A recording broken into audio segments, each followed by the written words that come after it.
The sun blazed down on the dusty roads of Amakiri village as Chijioke arrived in a hired taxi, his face set with determination. After years of living in Lagos, he had finally returned to the village, not for a vacation, but to take care of his grandmother, Mama Ezinne. The village was quiet, as it always had been, but Chijioke's mind buzzed with excitement over the whispered fortune Mama Ezinne was rumored to have hidden away. It wasn't just about being a good grandson, it was about securing his future. The taxi stopped in front of a modest mud brick house. A sense of nostalgia swept over Chijioke as he took in the familiar surroundings, but he quickly pushed the sentiment aside. This wasn't a time for memories. He had a job to do. As he entered the compound, he was greeted by Neka, his cousin, who had been taking care of their grandmother in his absence. Her face lit up in surprise. "Chijioke, you came back," Neka exclaimed, wiping her hands on her wrapper as she stepped forward. "I had to, Neka. Mama Ezinne needs us now, doesn't she?" Neka nodded, glancing at the house. "She's weaker now, but she's still sharp. She's been asking for you." Chijioke nodded and entered the house.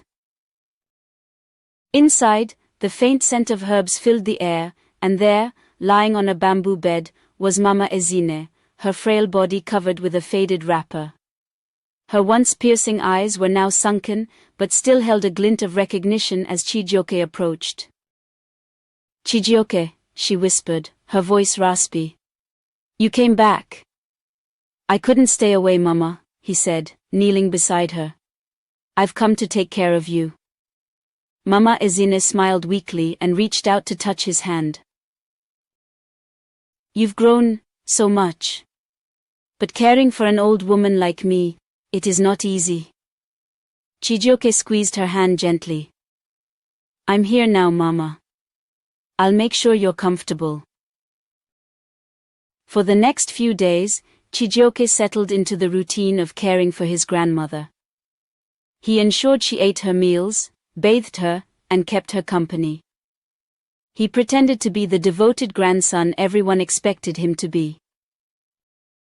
But beneath the surface, his mind churned with thoughts of her rumored fortune. He needed to find out where she kept it. One evening, as the sun dipped below the horizon, casting an orange glow over the village, Chijioke sat beside Mama Ezinne, feeding her porridge. Her frail hands shook as she took each spoonful. "Mama, you've worked so hard all your life. You deserve peace," Chijioke said gently. "I've heard. People say you've saved something for us. Maybe it's time you told me, so I can help take care of it." Mama Ezinne paused, her spoon hovering in the air. She looked at Chijioke with eyes that seemed to see right through him. "My boy, do not be in a hurry for things that are not yours yet," she said softly. "When the time comes, all will be revealed." Chijioke smiled, hiding his frustration. He had expected this. Mama Ezinne was sharp, too sharp to fall for his casual probing. He would need to be more careful. Winning her favor wouldn't be as simple as he thought. Over the next few weeks, Chijioke's strategy shifted. He became more attentive, more caring, hoping to wear down her defenses. He watched every visitor carefully, trying to gauge if anyone else knew about the fortune. Neka, in particular, seemed too comfortable around Mama Ezinne, and Chijioke began to wonder if she had already earned her place in Mama's will. One evening, while Neka was away fetching water, Chijioke took the opportunity to sit with Mama Ezinne again. The moonlight bathed the room in a soft glow, and the only sound was the chirping of crickets outside.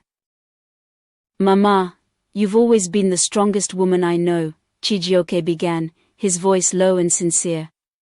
"I just want to make sure your wishes are honored when the time comes.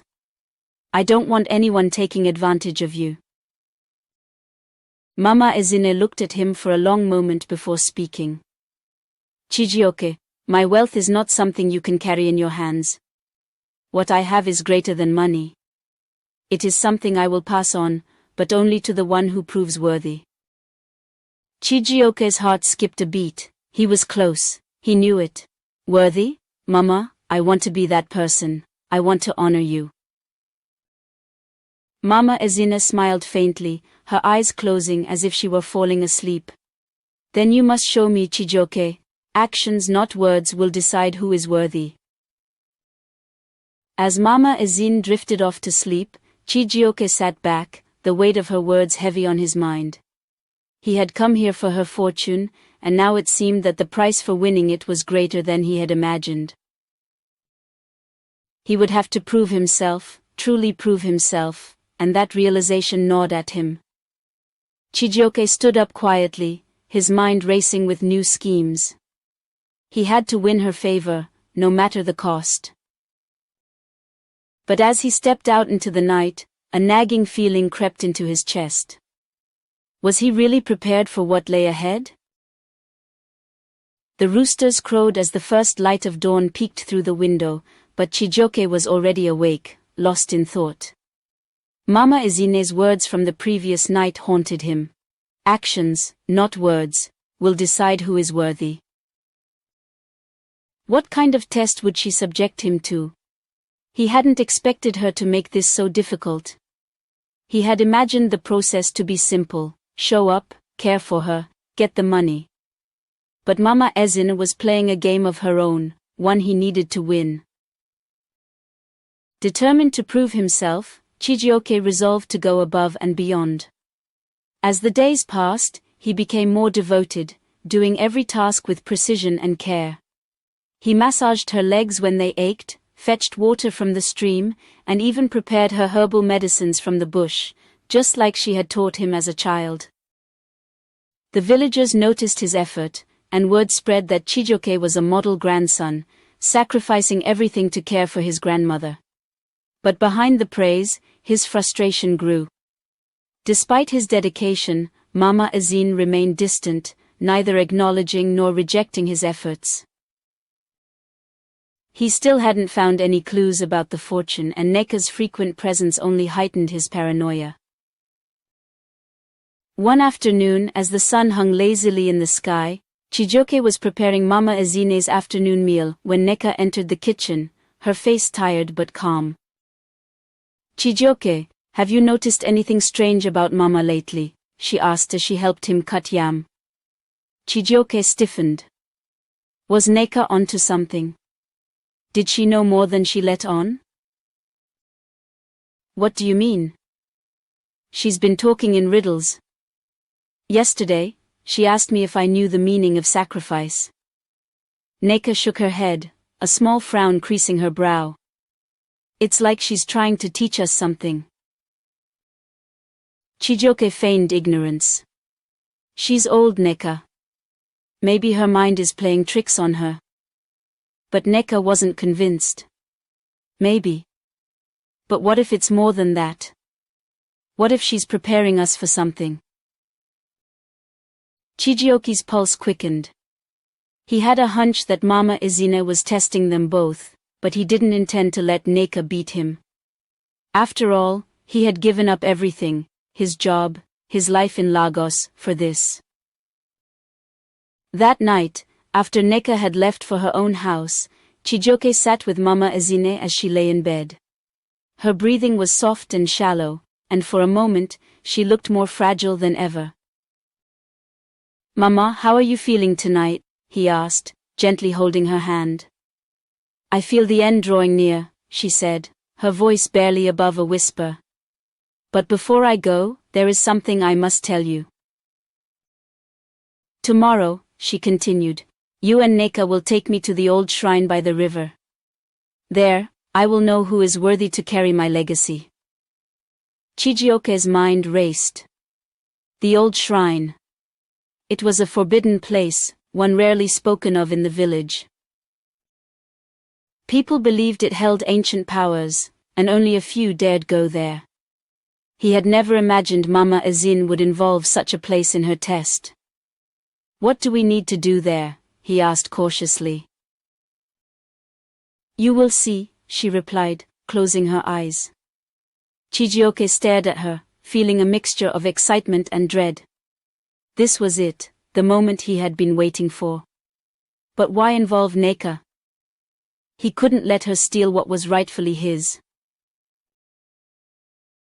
The next morning, Chijioke and Neka stood outside the compound, waiting as Mama Ezinne was helped into a small wooden cart they would use to transport her to the shrine. The journey would be long, and the air between Chijioke and Neka was thick with unspoken tension.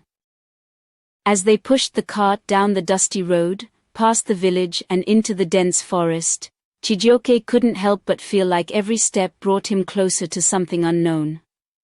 The shrine was a place of mystery, and even though he had heard stories about it growing up, he had never ventured there himself. After hours of walking, the thick undergrowth gave way to a clearing, and there, nestled beneath the shade of ancient trees, stood the old shrine. It was a small, weathered structure made of stone, covered in moss, with strange carvings etched into the surface. The air around it was cooler, and a sense of unease settled over Chijioke. Mama Ezinne motioned for them to stop. "This is the place," she whispered, her voice barely audible. Chijioke and Neka exchanged glances, but neither said a word as they helped her from the cart and led her toward the shrine. Mama Ezinne knelt before the stone altar and, with trembling hands, placed a small wooden box on top.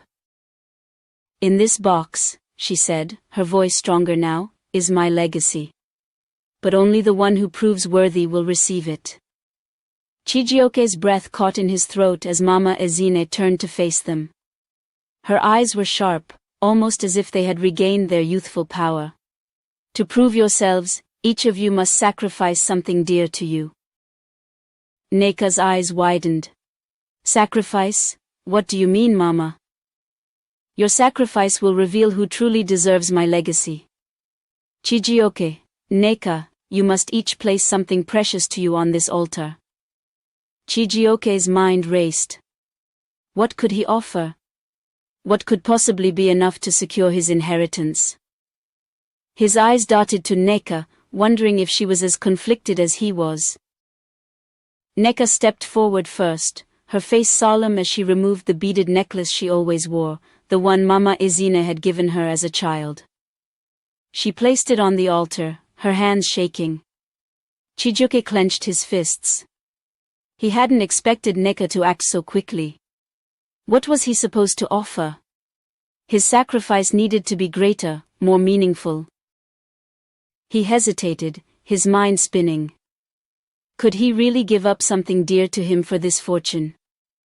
As he stepped toward the altar, the weight of his decision pressed down on him. Whatever he sacrificed, there would be no turning back.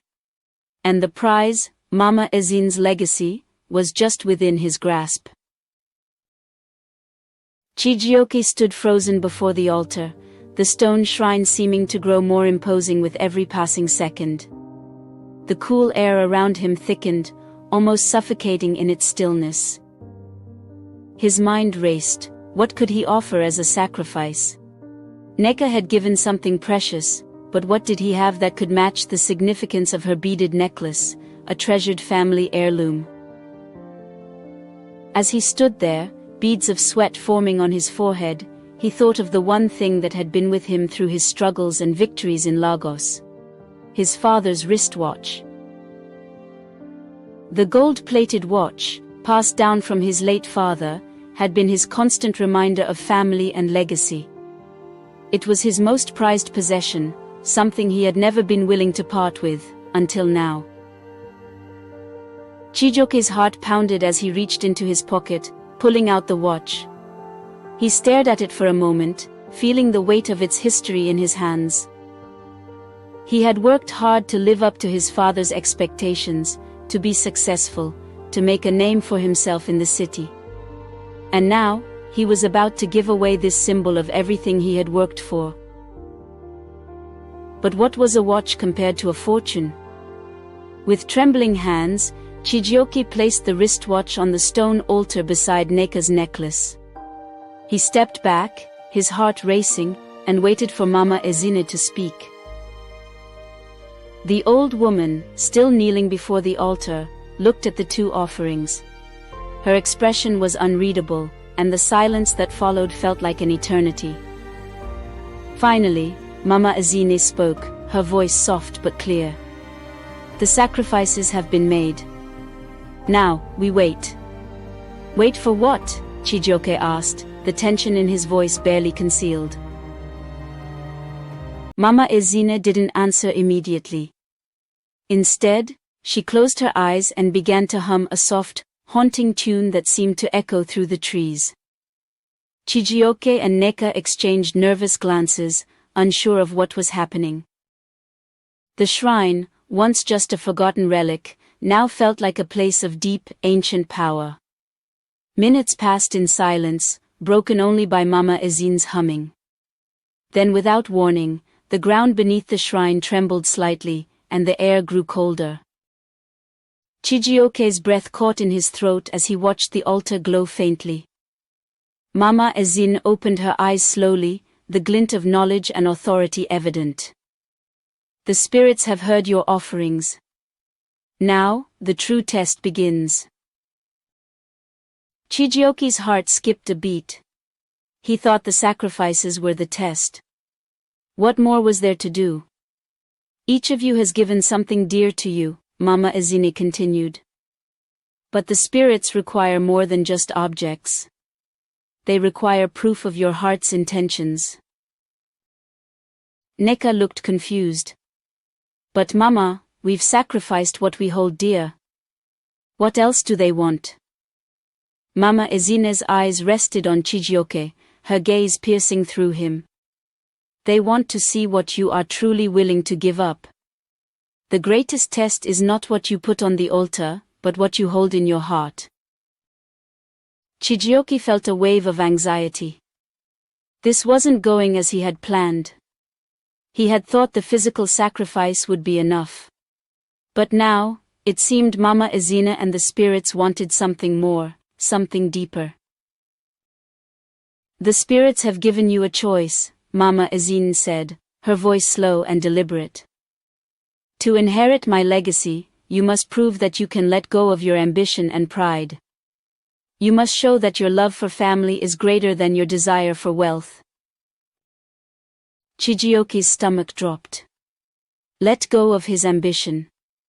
The very thing that had driven him his entire life? He had always been the one to rise above his circumstances, to make something of himself.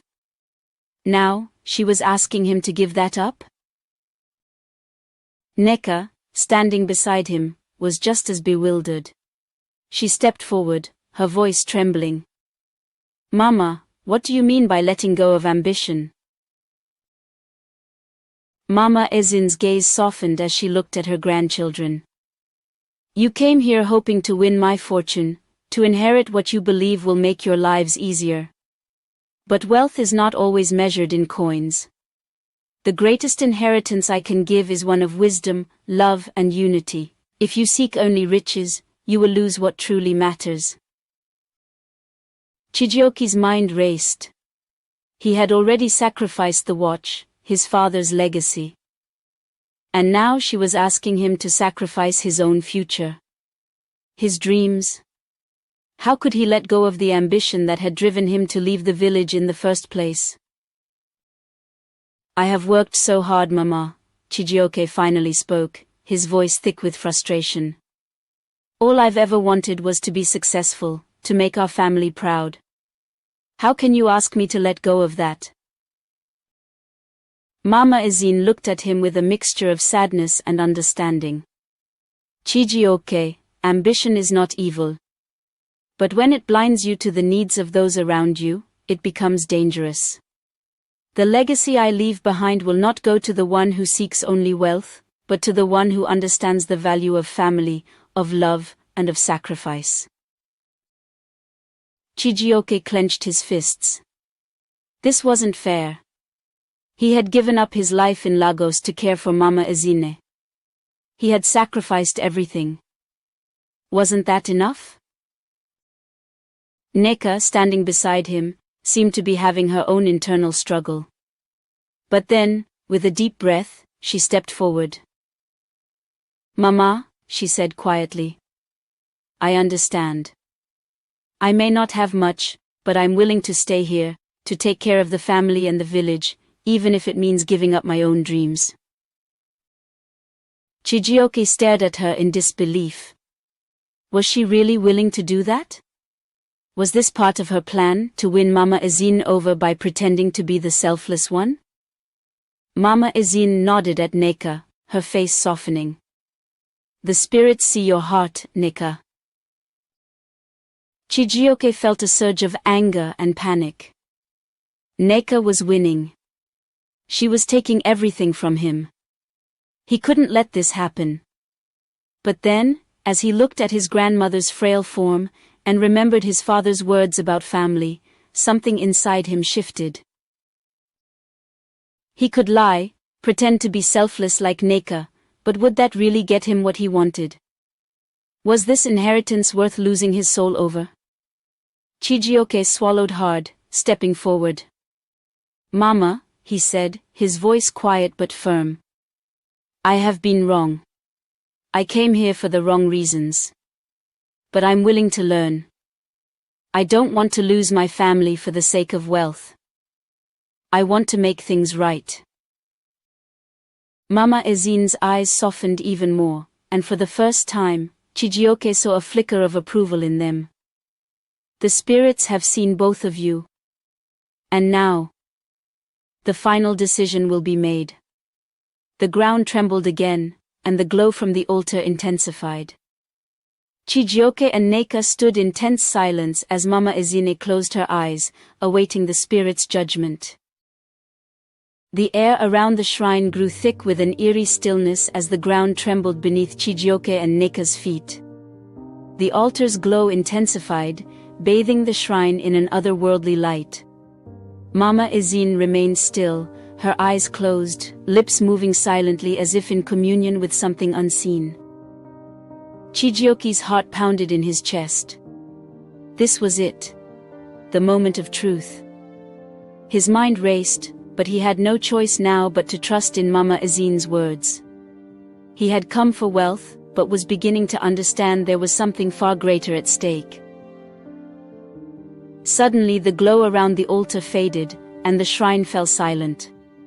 Mama Ezinne opened her eyes, her face calm, yet filled with authority. She looked at Neka first, then at Chijioke, her gaze soft but firm. "The spirits have made their decision," she said, her voice low but powerful. "What I leave behind is not for one of you alone, it is for both." Chijioke blinked, confused. "Both? I don't understand." Mama Ezinne smiled gently. "The greatest inheritance I can give is not wealth in the form of money or land. It is the legacy of family. The strength of unity. Neka, Chijioke, both of you have shown the spirits that you are capable of understanding this. You are different, yes, but each of you carries a piece of what our family needs to survive." She gestured to the wooden box on the altar. "What is inside this box is not gold or jewels, but the knowledge of our ancestors, the stories, wisdom, and secrets that have been passed down through generations. It is a treasure far greater than any fortune." Chijioke's breath caught in his throat. He had been so blinded by his ambition that he hadn't considered the true value of what Mama Ezinne might be offering. All his life, he had chased after success and wealth, believing it was the only way to honor his family. But now, standing here at this ancient shrine, he realized how misguided he had been. Mama Ezinne turned to Chijioke, her gaze warm yet serious. "Chijioke, you left the village to seek your fortune, but now it is time to bring what you have learned back to your roots. You have ambition, and that is good, but you must balance it with love and respect for your family. Use your talents to build something lasting here, where your ancestors lived." Then she looked at Neka. "Neka, you have always been the heart of this family. Your selflessness and care for others are what will keep our legacy alive. But do not forget to dream for yourself. Your path does not end in this village, it is just the beginning. You will lead the next generation with the wisdom you carry. Neka's eyes filled with tears, and she nodded, understanding the weight of Mama Ezinne's words. Chijioke took a deep breath. For the first time in his life, he felt something shift inside him. He looked at Neka and realized that they weren't rivals, but partners in continuing their family's legacy. He smiled weakly, and to his surprise, Neka smiled back. "Thank you, Mama," Chijioke said, his voice filled with sincerity. "I understand now." Mama Ezinne smiled, the glow in her eyes dimming as she leaned back against the altar. "Good. My time is near. But I leave this world knowing that our family is in good hands." As the sun began to set behind the trees, painting the sky in shades of orange and purple, Chijioke and Neka knelt beside Mama Ezinne, their hands joined in unity. The old woman's breathing grew softer, her presence fading like the light of the day. With her final breath, she whispered, "Remember, the greatest fortune is found in those we love." Moral lesson.